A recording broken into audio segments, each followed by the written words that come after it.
There are some days where I find myself amazed that the hours pass so quickly and that my to-do list still has tasks left unaccomplished, wishing that I could add a few more hours onto the day in order to finish off that list. This webinar is designed to provide you with some basic exercises and tips on how to effectively manage the time that you do have. Tips on effective time management. My name is Nicole Schwartz, and I work as a contractor in the Family Services section of Family and Morale Wellness and Recreation at the Defense Distribution Center Susquehanna in New Cumberland, Pennsylvania.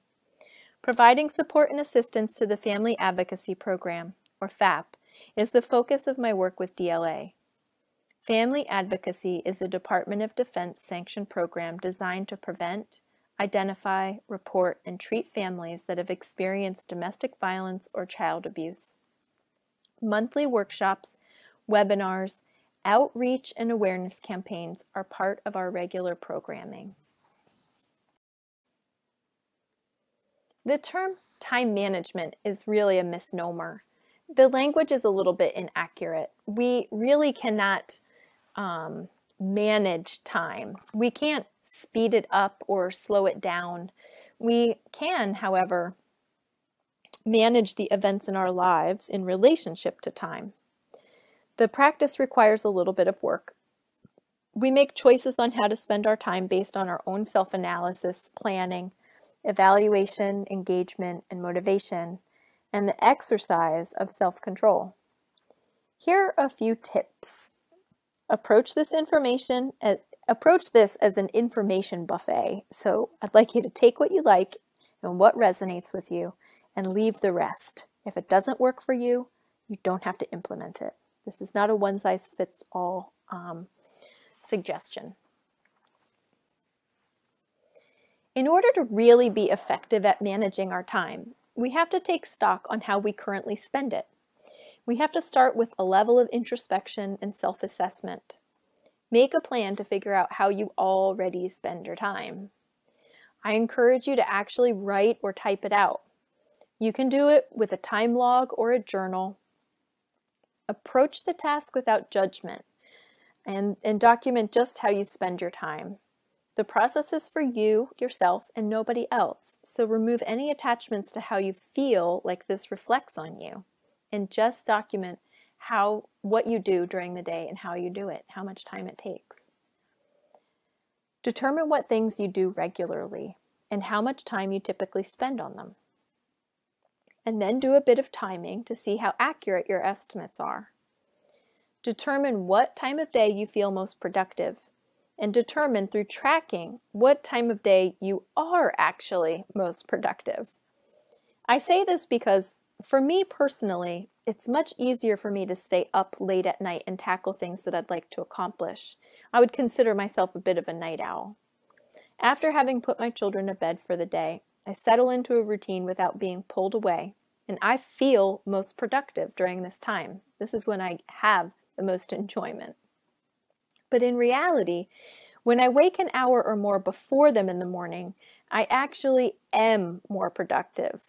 I don't typically enjoy this time of day. I would much prefer the comfort of a warm bed, but when I do a thorough assessment, I realize that I do accomplish more in the early morning hours than I do at night. In fact, research suggests that our brains can learn and retain more during this time as well, which is likely bad news for the rest of the night owls like me. So get to know how you spend your time and do an accurate assessment of when you feel most productive and when you are most productive. And the next is to set our priorities. In order to effectively plan and manage our time, it's also important to determine what the priority events are. Most of us make these decisions in our mind after scanning a full list of things to do. But taking a different approach and actually using some charting to help us prioritize can be helpful in a different way. Divide your tasks into urgent, not urgent, important, and not important. Items that are both urgent and important should be prioritized first. Those that are important but not urgent next. I want to give you a matrix to show you. When we plot urgency and importance on the matrix, it helps us to visualize the task. What you see on this slide has become known as the Eisenhower Matrix, which was popularized by Stephen Covey in the 7 Habits of Highly Effective People. Dwight D. Eisenhower was known for having said, "What is important is seldom urgent, and what is urgent is seldom important." We know that Eisenhower often assessed urgency and importance before making decisions. He also often delegated as many tasks as he possibly could, and was reasonable. The Urgent Important Matrix, or Eisenhower Matrix, is a great tool to prioritize your tasks visually on their scale of urgency and importance. At the heart of this matrix are 2 questions. Is the task important? And is the task, you got it, urgent? By asking yourself these questions, you can begin placing these tasks in a quadrant of the matrix. Quadrant 1 in the upper left-hand corner is the urgent and important section. These are necessities. This quadrant is for the highest priority tasks and is labeled as necessary. They need to be done right now. Your furnace has broken down and you woke up on a cold morning. This is both urgent and important, and this task needs to be accomplished right away. Try to keep as few tasks as possible here, with the aim to accomplish and eliminate them from your list of things to do. If you spend too much of your time in this quadrant with urgent, important things, you're working solely as a troubleshooter putting out fires, and you're never finding time to work on longer-term plans. So quadrant 2 is not urgent but important, and this is quality. This is where you want to spend most of your time working on these types of tasks. This quadrant allows you to work on something important and have the time to do it properly. This will help you produce high-quality work in an efficient manner. The tasks in this quadrant are probably the most neglected ones, but also the ones most crucial for success. You need to plan time for these activities so that the tasks from quadrant 1 and 3, which we'll get to in a moment, don't take over your whole schedule. If necessary, also plan where you'll do these tasks so that you're free from interruptions. The tasks in this quadrant can include strategic thinking, goal planning, vision mapping, deciding on goals or general direction and planning. These are all vital parts to running a successful business, high-achieving work, and to smoothly run a household. Now let's talk about quadrant 3, deception. These are urgent but not important items. You also want to minimize the tasks that you have in this quadrant. It's where you're busy but not at all productive. These tasks are often mistaken to be important when they're most often busy work. That's what makes them deceptive. They deceive us into thinking that we're moving forward or making progress. All the while, we're just keeping busy. These are like interruptions when coworkers come to your cubicle to discuss other work. Phone calls, emails, tasks, requests from other people. These are deceptive items because they keep us thinking that we're busy. And finally, quadrant 4, waste. These are not urgent items and they're not important. This is the quadrant where we waste our time. These are the things that we do to fill our time but don't really accomplish any tasks. I know I can find myself wasting some time in this quadrant. Social media, web browsing, Netflix, Hulu, any other activity that you use to procrastinate, even if it seems like it might be something useful. And I'm going to give you another personal example. Last weekend, I really needed to finish the mountain of laundry and get things hung up in my and my daughter's closets. But laundry, especially the part where you have to actually take the clean and dried laundry out of the laundry basket, sort, hang it, and put it away, is one of my absolute least favorite household chores. This was a task that I'd say was important, but not necessarily urgent. But instead, I procrastinated by dusting the blinds and washing the windows and doing some other things. These are not necessarily important and not urgent tasks. So I ended up wasting a lot of time doing things that I didn't have to do. And it could have been better used completing the task that I was desperately trying to avoid. So in the end, I did indeed have to sort, hang, and put the clothes away. So even if it seems like something that is otherwise useful, I spent that time wasting. This priority or Eisenhower Matrix is a great technique for prioritizing your tasks. It helps to shine the light on what is truly important and work towards your goals. Use a planning tool. Use the matrix. Plot it out as you saw it. Use paper and pencil, or you can use an electronic planner or computer programs. And I assure you, for goal planning, there's an app for that. Wall charts, index cards, notebooks, sticky notes, whiteboards. These are all tools that you have in your toolbox to help you start writing things down.